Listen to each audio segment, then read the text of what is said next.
Well, this is going to be a lot of fun. If you like baseball, you love hearing Whitey Herzog not only tell stories, but also talking about the current game. He pays close attention, knows the stats of all the Cardinal players. They give you their strikeout ratio. It's unbelievable. He's going to be turning 89 coming up later this month, but still follows the game of baseball incredibly close. I wondered if he was ever offered a chance to be the commissioner. He tells a great story about how he's going to be the National League president, but he didn't want to leave because he said, I can't fish in New York City.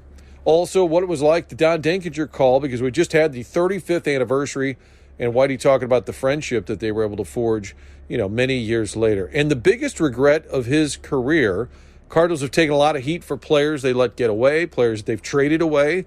So I wanted Whitey, who also wore a GM cap for many years, wanted him to give us his biggest regret, and he does. Sort of surprised me, not a name that I'd been thinking about. So, baseball conversation with the one and only Whitey Herzog about the game today, but also some of his favorite moments throughout his career. Our conversation is presented, as always, by Triad Bank. That's the St. Louis-based bank that was started in 2005. So if you're a business owner, make sure you're talking to them because all of their decisions are made locally. They're in Frontenac on Clayton Road. It's about a block west of Lindbergh, right by the Highway 40 Lindbergh exit, or on the web at triadbanking.com. Appliance discounters, the holiday season around the corner. Make sure you check in with them, 4 area locations or on the web. TheApplianceDiscounters.com might be kind of fun to upgrade some of those items in the kitchen, maybe a new refrigerator, washer, dryer, you name it, they've got it. GE and Bosch, some of the best items anywhere at the lowest prices. TheApplianceDiscounters.com. Marie de Villa Senior Living, speaking of baseball, and Whitey's good friend, Red Shadings, lived for years at Marie de Villa. He was also on the board since 1960, right there at the corner of Clayton and Weidman Road. You can take a virtual tour at mariedevilla.com. And B&G Tuck Pointing, they are the best in the bricks. Mortar repair, foundation, caulking. Get online, bgtuckpointing.com. But here it is now, the conversation with the one and only Whitey Herzog. I know you watch the baseball regularly. You keep an eye on all of it. Give me an idea, Whitey Herzog on the couch when Tampa Bay goes out to take their pitcher out of the game the other night. What were you thinking when you were watching? Well, I don't understand a lot of it. You have a World Series. We had a 3-1 game, the last game, 3 hours and 40 minutes. You had one 9-inning game over 4 hours. That was an 8-7 game. Every night it seemed like we were in a 5th inning after 2 hours and 10 minutes.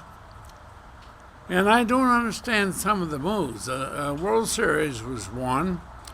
It was the 5th day. Kershaw pitched for the Dodgers number 1. It was the number 1 pitcher. Turn was on the 5th day because he pitched on Saturday. That was on Thursday. He didn't pitch. You're talking about Buehler. Yeah, Buehler. And here we are. They won a World Series, and their best pitcher only pitched 1 game. Now, I've always thought when I manage a baseball team, you put your best out there as many times as you can. And with the off days in the World Series, you can get by with 3 starters or 4 starters. You don't have to use your 5th guy. I understand that. But by the same token, I know that the Dodger manager had decided, along with his staff, that he wanted Buehler for the 7th game if it went 7th. And so we had the 6th game. And you asked me a question I think I better answer.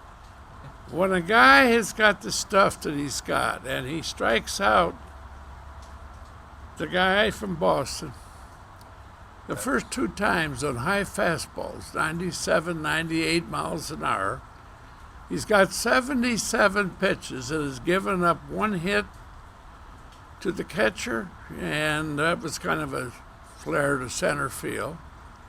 And he was winning 1-0 with 1 out and a man on first, and he takes the guy out. Now, I'm not trying to second guess the manager, but I think, Martin, if I was managing that game, they'd have to score off that guy before I would take him out. Does it drive you crazy? Because right now, there's nothing wrong with computers and stats, but in your day, I'm sure towards the end of your career, there was a lot of information. I just sense that now it's overdone. They're overthinking it, and instead, shouldn't your eyeballs and your gut play some role?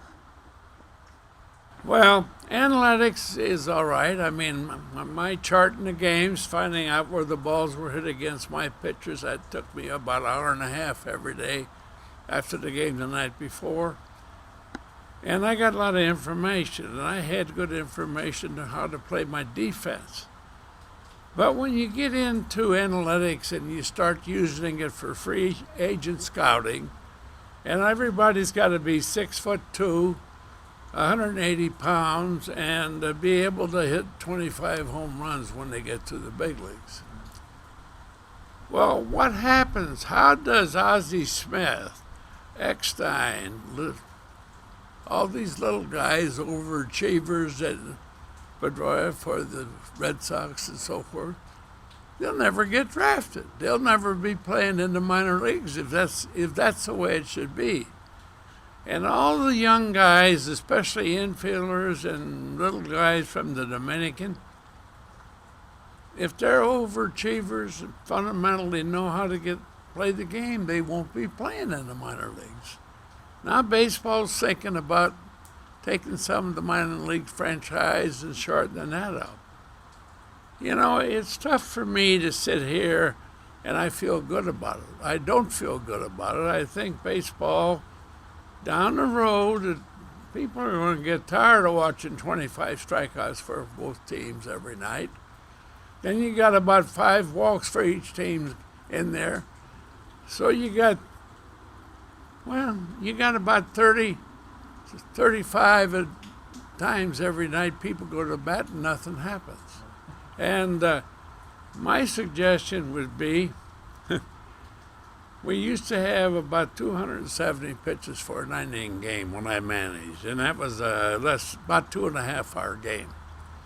290 pitches for both teams was close to a 3-hour game. But every time now, when you start checking the pitches, it's like 340, 320. Very few games now. When you get a well-pitched game on both sides, and what makes it so ironic the other night when he takes a starter out that's given up 2 hits, there was only 5 hits in the ball game by both sides, and yet it was still 2 hours some minutes old. So I don't know why. Why is a 3-hour 3-inning 1-0 game an hour and 15 minutes? Is it the guys at the plate? I've always wondered. Are they putzing around? I mean, what? First of all, it's 3-2 on every hitter. And it started with the young power pitchers. You don't have the Greg Medics, the Tom Severs, and Bob Gibson's, guys that work fast and threw strikes and went to 3-2. They like to get them out or strike them out. But the big thing is, when they got 0-2, they didn't go to 3-2. And what happens today is, I think the pitchers do make a lot of good pitches on 2-2 where the umpires don't bring the hitters up. I think that the umpires also on 3-0, when a pitch is 4 inches outside, they call it a strike. He ought to be walked at 4 pitches, and now he has 9 to 10 pitches on to him. The same thing with the strikeouts. He should have been back on the bench on 3 pitches, and it ends up 9 or 10. Then you listen on the radio, and the announcers say, "Oh, what a quality at bat." Well, instead of throwing 4 pitches for a walk and be on first base, and the next hitter up there with a chance for a double play, or the guy should be back on the bench after 3 pitches, and he ends up getting 10 pitches. And when that happens anywhere from 10 to 20 times a night, that's the reason we have 350, 360 pitches thrown every game. And that's the reason for 7:15 games going to midnight. When they took Snell out the other night, a lot of people said online, can you imagine if that were Bob Gibson? And I'm thinking, what if it was Joaquin Andar? Either or, give me an idea if you're walking out to that mound in that situation and it's either Gibson or Andahar, how do you think that would have played out? Well, I wondered, how in the world did these guys ever get in the World Series? And yet, when I heard the Dodger manager say now that he loves the DH, which we're going to have next year, it's going to be agreed upon after 2021, the DH is going to be in both leagues. And I heard him say after managing these playoffs that he likes it. Well, why do they like it? First of all, with the DH, you don't need a deep bench. If you want to, now they're going to raise the rosters to 26 people instead of 25. So then you have 2 catchers on the bench, so you can pitch hit Wieters or whoever your second catcher is. And then you're going to have 2 infielders, and then you're going to have 1 extra outfielder because you're using a DH. So that means everybody's going to have at least 14 pitchers on their staff where they can pitch 6 or 7 every night. And 2 outs, and a guy's throwing, and he got these 3 hitters out of the bullpen. They'll be changing in the middle of the innings. So I think you're going to see when the DH starts, and all the clubs go to that every night you come to the ball game, you're going to expect to see a 345-minute game. I'm wondering, with Tony La Russa possibly going back to the White Sox, by the time this comes out, he may already be their manager again. Could 76-year-old Whitey Herzog have imagined getting back in the dugout? No, I won't get it back now. No, I mean, back then, when you were 76, could you have done it? When I was 76, I could have went back. I just knew I wouldn't find another Ozzie, and I was doing well with my pension. I had 9 grandkids. Now I got 9 grandkids. But at 75, I could have managed. Now you can't argue. You don't have to run out in the field and argue with something at second base. All you got to do is say, let's look at that again. I wish it had come 20 years sooner. Maybe we'd have not lost the World Series in '85. But yeah, now Tony is stepping into a wonderful spot. They fired their manager who made the playoffs for the first time in 13 years. The White Sox and the Central Division isn't very strong, but the weakest division is the Central Division in the National League. But he's stepping into a place where anybody that takes over the White Sox is going to be the favorite to win the Central Division in the American League.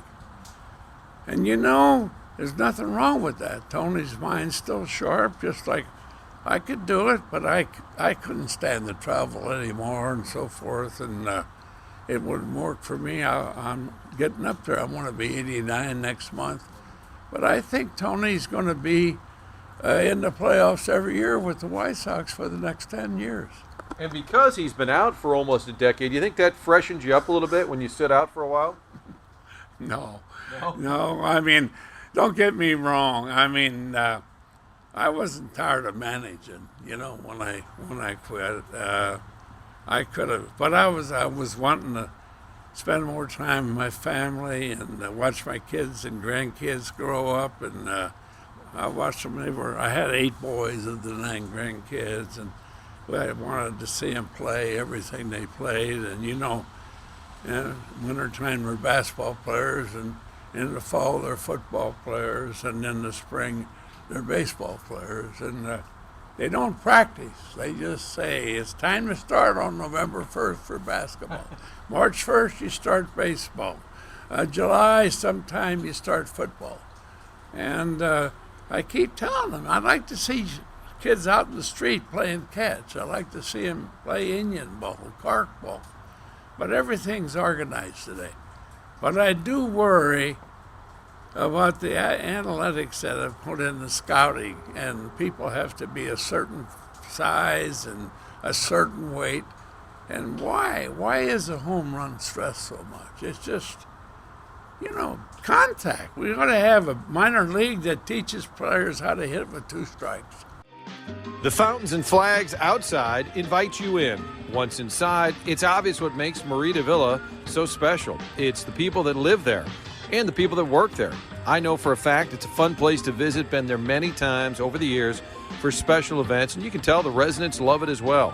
Welcoming atmosphere, providing all types of senior living, independent living, skilled nursing, memory care. Marie de Villa Senior Living, that's what we're talking about. A single location. That means ownership is hands-on. The residents here are considered guests, and trust me, they feel that way. The beautiful grounds make it more of a campus-type atmosphere. I love calling it the Marie de Villa campus, located at the corner of Clayton and Weidman Road. I guarantee you've driven by there, probably seen the fountains going. Red for October baseball, blue when the Blues are deep into a playoff run. It's a family-owned facility. It's been in business since 1960, and for so many years, it was home to the Cardinals legend, Red Shandians. I encourage you to take a virtual tour or simply to read more about this special place. Go to mariedevilla.com. You love sports? Sure. But what you really love is a winning team and a great story. That's exactly what you get with Appliance Discounters. It started with just 3 employees. One location, 3 employees. Denise Bradley, her husband John, her brother Tony. That's it. More than a decade ago. And for years, you've heard me talking about them. Here's why. My dishwasher, it's a Bosch, the quietest dishwasher on the market. Remember Grandma's dishwasher always, That's not what's going on with us. We got it at Appliance Discounters. Our washer, our dryer, our stove, and our refrigerator, and Electrolux. Yes, the Kilcoynes put these babies to the test. During the quarantine, the MVP at our house, the dishwasher, it got a workout. We've got big name brands we're talking about at a great price. St. Charles, Baldwin, Maplewood, South County, and in the city. The best bet, just get online. TheApplianceDiscounters.com. Our savings are your savings.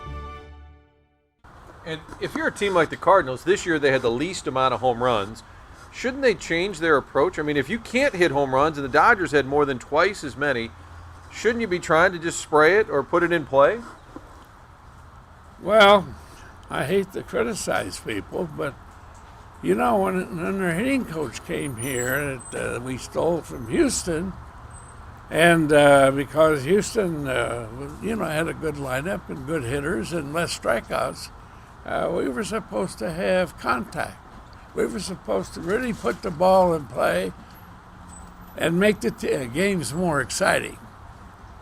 Well, tell me why 2 years ago that the Cardinal lineup struck out the whole 25-man roster with the pitchers hitting, averaged 1 strikeout every 4.5 at-bats. And now we have the DH hit this year, and we average 1 strikeout every 4 at-bats. You mean the pitching got that much better this past year? So I think... Would you teach them, if you were there, would you say, hey, guys, we're not a great home run team, let's spray the ball? I mean, is there a way to teach these guys to just put it in play? Well, I signed my contract at 17 years old in McAllister, Oklahoma, Yankee Farm Club. If we were 2 runs down the 7th inning, we took a strike. Everybody. We were taught how to choke up a little bit in the bat and get to the ball a little quicker with a shorter swing with 2 strikes. I don't mean to become a bunch of Judy. I mean to protect the plate and have better contact. You know, nowadays they're down 5-0, and the pitcher, first guy walks, and they have 2-0 on the next hitter. They take a swing at it. They got to make that guy throw a strike. He's struggling. He just threw 7 pitches, and 6 of them were balls, and now he's 2-0, and they don't take a strike. That's not fundamentally sound baseball. And the teams that put the ball in the play the most, and the teams that hit the best, not necessarily, like Minnesota hit 305 home runs 2 years ago. They weren't in the World Series. The Milwaukee Brewers, the Cincinnati Reds in the 60s and 50s when I played, they'd hit 220. We won pennants, and we played in World Series with 65 home runs. I don't think I had one club. I think one year in Kansas City we did hit 100 home runs or 90-some. But I don't think we ever had a club except 1987. We led the league. We were always in the top 3 in runs scored by putting the ball in play and stealing bases. I should say, as we're sitting here taping, the great Aggie from Aggie's Lobby, Aggie Sirianni, walking into the Herzog household. You mentioned instant replay and the fact they have it now. You wish they had it back then. We just had the anniversary of the Denkinger call. And I said on television, I'm pretty sure over the years, Whitey and Don Denkinger have become friendly, and he feels bad about it. Give me an idea how that relationship kind of evolved over the years. Well, I managed the American League 1 year at Texas in 5+ at Kansas City, and Denkinger was a good young umpire. He was very good. I don't think he ever had to kick me out of the game till the 7th game when we're down 12-0. And I told him if he had done his job last night, we wouldn't be here. And he had to kick me out. But he came to my dinner from my youth foundation, and he gave a very nice speech. And I know when he knew he missed the call, Uberoth was the commissioner. He told him after the game he missed the call. And I knew after I had a meeting the next night that everybody was down because they knew we shouldn't be out there. And I said to Rick Hummel and Peter, the guy, Boston writer, and a couple other writers in my office, I said, it's going to be bad. I said, I can tell the team just knew we got a World Championship taken away from us last night, and it's going to be awful. And that game seemed to be the worst day I've ever been in baseball in my career. But our relationship with Denkinger is good. I'm a very good guy. He came down there. He was a man about it. And he said at that time, am I glad Whitey got elected to the Hall of Fame, because not everybody can't blame me now because he's not in the Hall of Fame.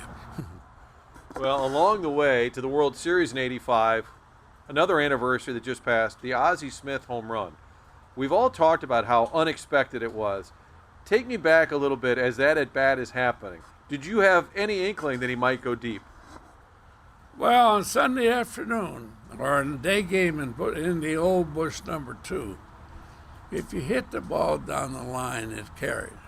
And I didn't, when they asked me about the home run and that he hadn't had a home run in 3,000 at-bats left-handed, and I know the writers in my office said, did that surprise you? And I said, no. I said, he was due.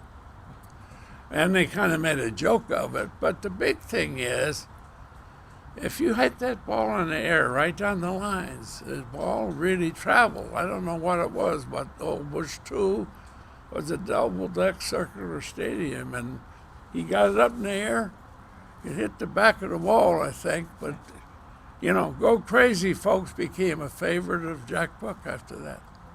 And it was only 2 days later then, the Clark home run, which is also a legendary Cardinal home run. You and Tommy Lasorda have joked about that over the years, right? The fact that he wanted to pitch to Clark. Well, the funny thing was that I think Tommy, for the years we were close friends, and we'd go to lunch every time he was here to Charlie Gito's, and I was out there. He'd come by the hotel and he'd pick me up. We'd go to a Chinese restaurant that was one of his favorites for lunch, at least once every series. He'd take Alma Furtado, I'd take one of my coaches along, and we had a lot of good times together, and I'm glad he's still living and so forth. I guess him and I are two of the oldest living guys in the Baseball Hall of Fame now. But I wondered why he did pitch at Niedenfjord when the winning run was already on second base, with first base open.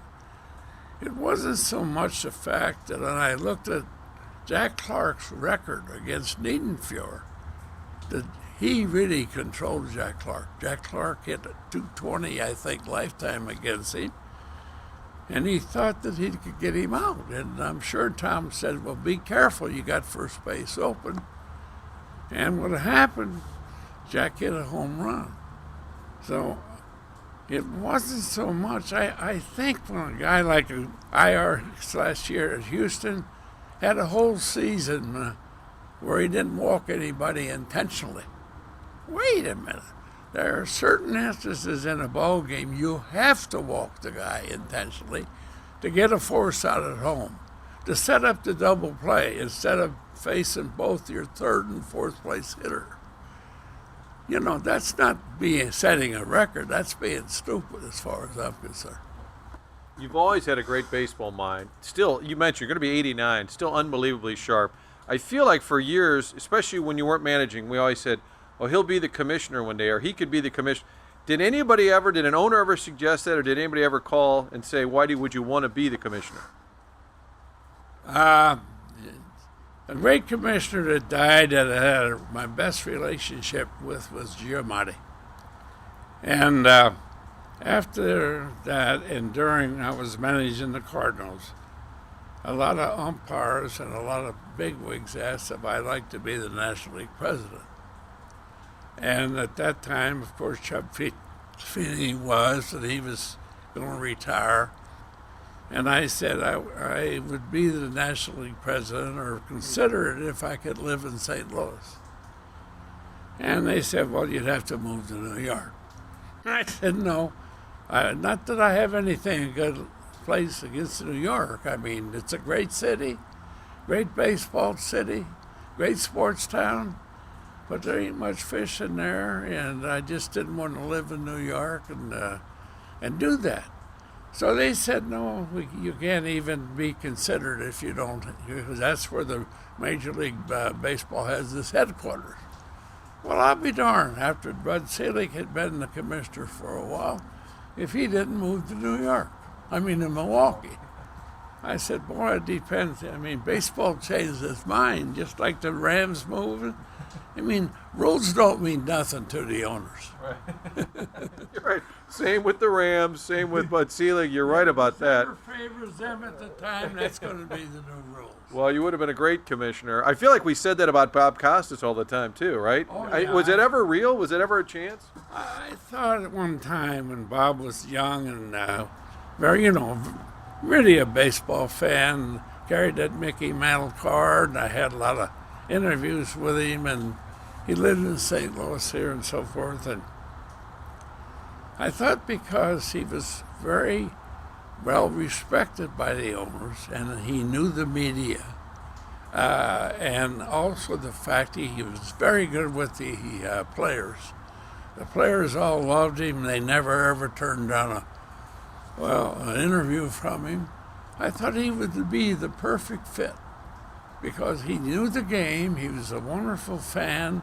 Baseball was his favorite sport of all. And with his personality and his intelligence, I thought he'd be an outstanding commissioner. I mean, they never offered it to him, though, No, right? no, I don't. He was making so much money that he wouldn't have took the job. The best in the bricks. It's more than just a slogan. Why not make your home or garage or chimney look its best by fixing the bricks? That's what B&G Tuck Pointing can do for you.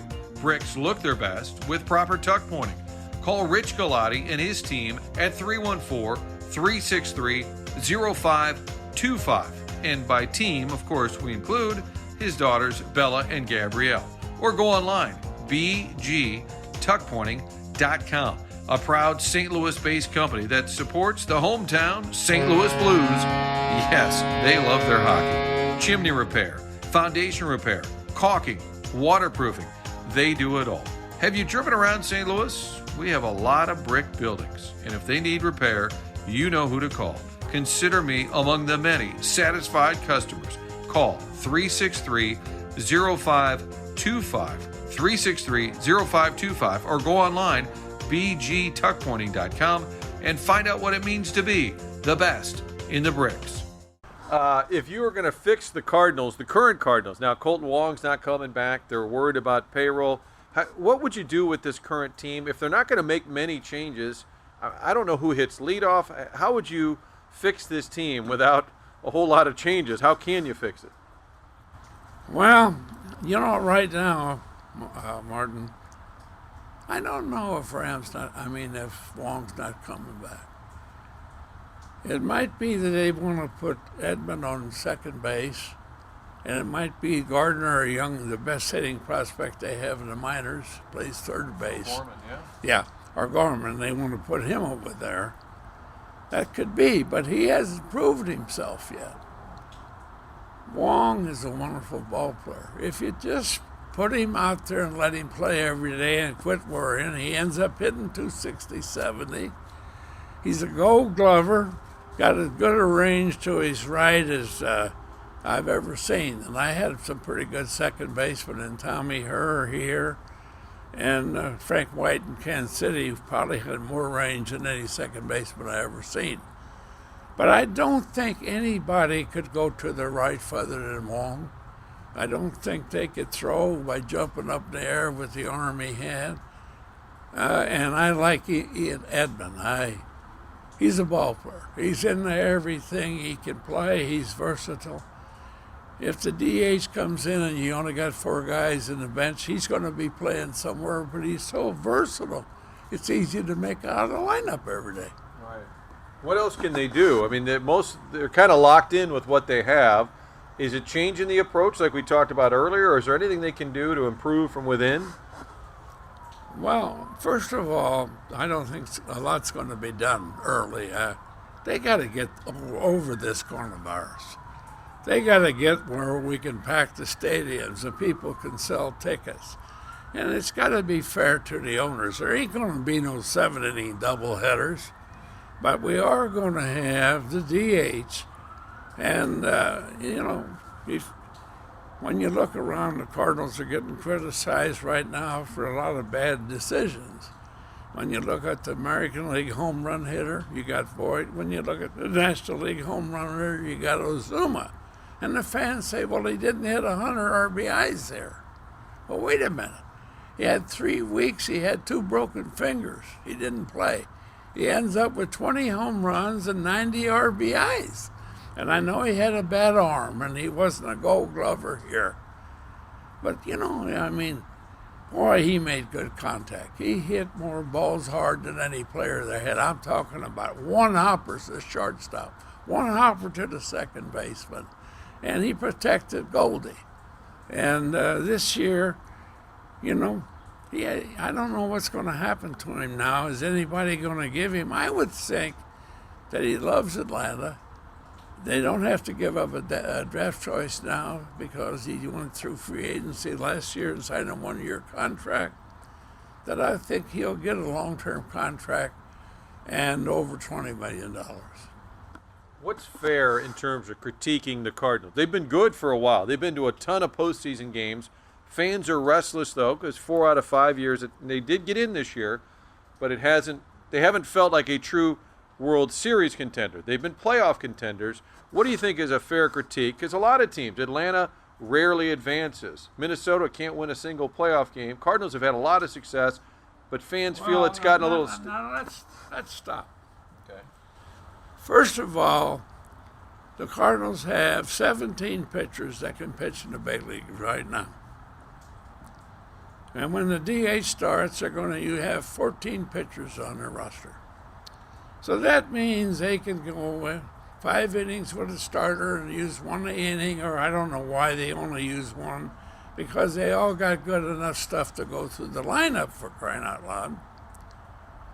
And yet, you say, well, they're in the playoffs. Well, when you water down the playoffs like now the basketball and football does, and you have 8 out of 15 teams in the playoffs that are under 500, when I manage, when you finish 1 game out, you won home. Now, it's a lot easier. And with their pitching and their depth of their pitching, they're going to be in the race. In spite of the fact the home runs, it ain't the home runs. If they could cut their strikeouts down with some of these young hitters, if the center fielder, Bader, would cut it down to 1 out of 6 instead of 1 out of 2.5, he'd hit 280 just with infield hits and putting the ball in play. Everybody on the team outside of Yachty and Wong struck out more than 1 out of every 5 at bats.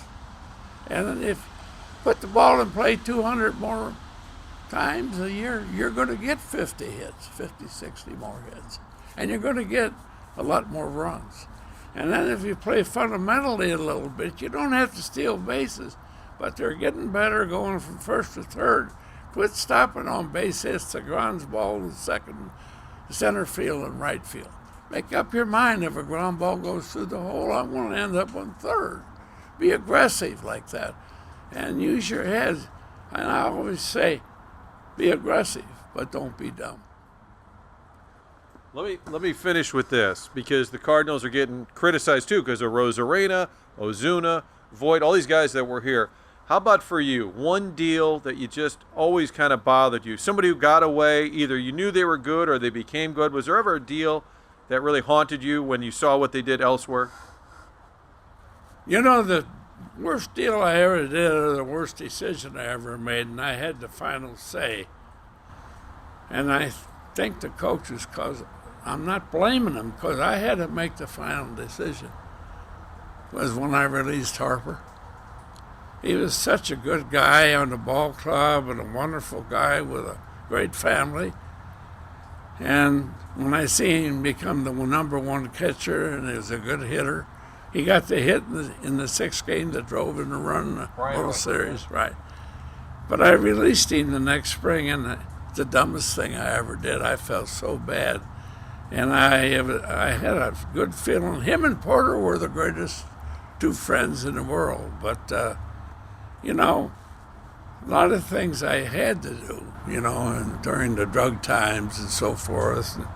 When ownership tells you to get rid of people, it makes you look dumb sometimes. Right. Nothing better than you winning a game and sitting there with Gussie after the game, was there? I mean, did he ever critique your moves, or did he just want to, like, drink beer and laugh? No. Gussie didn't know. You know, I worked for two great Americans, Gussie Busch and Gene Autry, and both of them were in their 80s when I was working for them. Some of them didn't know who the hell their team was. They talk about Musial and Slaughter and Shandy's, but they didn't know who the hell was playing. But it was fun, wasn't it? Oh, it was fun. Yeah. Boy, he really is the best when it comes to storytelling, talking about baseball. I could sit and talk with Whitey Herzog for hours on end. And in fact, when I got up, he said, that ought to do you for a while. You got enough for 2 damn books, as only Whitey could put it. The Kilcoyne Conversation, make sure you get subscribed. iTunes, Google, Spotify, wherever you get your normal subscriptions to podcasts. Just they don't have to be normal, but wherever you get them, get signed up and make sure it's delivered directly to you. Thanks again to our great sponsors, Triad Bank, Marie Davila Senior Living, B&G Tuck Pointing, and also Appliance Discounters. I'm Martin Kilcoyne. We'll talk to you again soon.